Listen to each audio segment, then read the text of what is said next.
Hello everyone, আমি আজকে একটা নতুন ভিডিও নিয়ে এসেছি।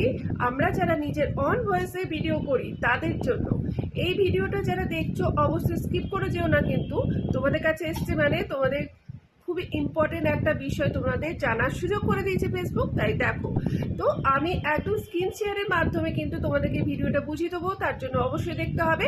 তো আমি কি বিষয় নিয়ে কথা বলছি সেটা হচ্ছে, আমরা যে অন ভয়েসে ভিডিওগুলো করে থাকি তো দুটো টপিক থাকে, সেই দুটো টপিক যদি আমরা এক টপিকে গিয়ে এটাকে সাজেস্ট করে দিই তাহলে তারপরে যে পোস্ট করি তারপরে কিন্তু আমাদের রিলসটা ফেসবুক নিজের দায়িত্ব সহকারে কিন্তু সবার কাছে পৌঁছে দেয়। তাই তোমাদেরকে বলবো আমার এই ভিডিওটা স্কিপ করে যাবে না, অনেকটাই গুরুত্বপূর্ণ, তাই স্ক্রিন শেয়ারের মাধ্যমে পুরোটা দেখিয়ে দেবো, তাই দেখো।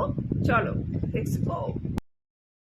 আমরা যারা নিজের অন ভয়েসে রিলস ভিডিও করি তারা অবশ্যই এই দুটো সেটিং অন করে তারপরে সেভ করে তারপরে পোস্ট করবে, এবং আরও অনেক ডিটেলস আছে যেগুলো আমি আমার রিলস ভিডিওতে পোস্ট করার সময় এগুলো অন করে থাকি। যদি জানার ইচ্ছা থাকে তো অবশ্যই আমাকে নক করো, আমি পরের ভিডিওতে তোমাদের জানিয়ে দেব।